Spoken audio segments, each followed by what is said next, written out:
Alonzo Trier's tenure with the Knicks has been pretty baffling to say the least. What began as a great start to a potentially great NBA career with the Knicks just ended yesterday. It was reported yesterday by Ian Begley that the Knicks decided to waive Trier to sign former net Theo Pinson. So, after a bright start to his career, why did the Knicks essentially shun Trier all season long and then cut him? Well, in this video, we're going to reflect on Trier's tenure with the Knicks and try to figure out what exactly went wrong. Before we get started, if you like videos like this, I have plenty more of them on the channel. Please subscribe to my channel. I'm trying to hit 1,000 subs before July, and your support is really appreciated. So, before we discuss what went wrong, we're going to reflect on Trier's bright start with the Knicks. Alonzo Trier played 3 years at Arizona. In his final year at Arizona, Trier averaged an impressive 18 points, 3 boards, and 3 assists a game on 50% shooting from the field, 38% from 3, and 85% from the free throw line. Trier's numbers made it clear that he was an absolute bucket. Despite this impressive production, Trier didn't even hear his name called during the 2018 NBA draft. While Trier had many strengths, scouts were concerned about Trier's ability to play defense as they viewed him as a defensive liability. Also, while Trier could score, scouts believed that Trier was a complete ball hog. When Arizona lost in the first round of the tournament in 2018, it was believed that Trier took away from his big man DeAndre Ayton by not passing the ball to him and instead looking for his own shot. That, combined with the fact that Trier was already 22, led to him not hearing his name called on draft night. After Trier went undrafted, the Knicks picked up Trier on a 2-way contract. He wasn't guaranteed to make the final roster, but if he played well enough, he certainly had a chance. Well, Trier dominated the summer league. In fact, Trier had one game against the Lakers where he finished with 27 points, 8 boards, and 5 assists. Thanks to Trier's good performance in summer league, he was invited to the Knicks training camp. Trier played well in preseason, including a 25-point game against the Nets. Despite going undrafted, Trier played well enough to make the Knicks' final 15-man roster. Overall, Alonzo Trier had a really solid rookie season, especially for a player who went undrafted. He averaged 11 points, 3 boards, and 2 assists a game on 45% shooting from the field, 39% from 3, and 80% from the free throw line, which is really impressive shooting splits. Now, the same concerns that scouts had for Trier were still true because he was still pretty bad on defense and he didn't pass the ball, but he was an excellent spark plug off the bench. It was thought by many fans that if the Knicks continued to develop Trier, he could become one of the league's top 6 men like Lou Williams. Trier's impressive rookie play even earned him consideration for the All-Rookie second team. Now, he didn't make the team, but he was a clear candidate as he received 10 votes. It was pretty clear from Trier's solid rookie season that he was a very talented player. It was thought that he would be a part of a solid Knicks young core going forward. Unfortunately for Trier, his second year was a major step in the wrong direction. Instead of getting an increased role and showing some growth, Trier was pretty much left to rot on the bench all season.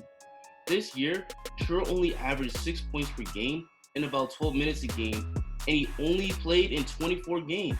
He was completely left out the rotation as he only really played during blowouts. So what went wrong? How did Trier go from a rookie sensation to being left to rot on the bench? Well, I think it was a multitude of factors. Some that were maybe his own fault, and some that was the fault of the coaches and the front office. For one thing, something must have happened off the court for Trier to have gotten shunned like this. I don't know. Maybe Trier slept with one of the coaches' moms, but there was clearly a falling out that must have happened that only people on the team would know about. It isn't uncommon in the NBA that events that happen off the court have a huge impact on the court. Furthermore, it was reported last year that the veterans on the Knicks found Alonzo Trier to be a team cancer. I even heard reports that when the Knicks had their scrimmages, Trier would be the last player picked because nobody on the team really likes playing with him. Now, as I've said before, Trier is a very talented player, but he's also seen as a very selfish player. Trier isn't just a shoot-first player, he's shoot-only. There were plenty of times where Trier would look off open teammates to instead attempt a contested shot himself. This is a perfect example. Here, Trier brings the ball up on the fast break. Now, the good basketball play is to pass the ball to the wide open Tim Hardaway Jr. But Trier only thinks about himself He barrels into the defender and the ball goes out of bounds. And then after this play, Tim Hardaway Jr. lets Trier have it for not passing the ball. It's pretty clear that despite the fact that Trier is a talented scorer, he's not a team player, and as a result, the veterans on the team didn't like him. I'm just speculating here, but I think part of the reason the coaches left Trier glued to the bench is because they didn't like his selfish play style. Now, if Trier wants to have a long career in the NBA, he needs to learn to pass the ball a lot better. Now, along with that, I think another reason Trier was left on the bench was simply because of the depth that the Knicks have at shooting guard. Between R.J. Barrett, Damian Dotson, William Ellington, and Reggie Bullock, there's 4 other players on the roster that play the same exact position as Trier. Damian Dotson is another young player who I feel doesn't get the minutes he deserves, but that's a topic for another video. I believe the large amount of depth on this roster played a huge role in Trier being left on the bench. Now, you might believe that Trier is more deserving, but both Ellington and Bullock have been good role players for other teams throughout their NBA careers. None of these guys are scrubs. Unfortunately, it looks like Trier was the odd man out this year.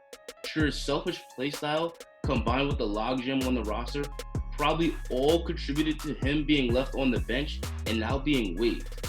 Despite the fact that Trier got waived, I don't think that his career in the NBA is done. I do think another team will give Trier another shot as he's only 24 and he's coming off of an all-rookie caliber season last year. And I even still believe that Trier could be one of the better 6 men in the league if another team is willing to give him a chance and let him grow. But Trier really needs to work on his defense and he needs to become more of an unselfish player. With that said, I want to hear what you guys think. Did the Knicks make a mistake in waiving Trier? Should they have done a better job of trying to develop his game? Also, do you think Trier will develop into a good NBA player or is his career done? Let me know in the comments. Don't forget to like and subscribe, and with that said, have a good day.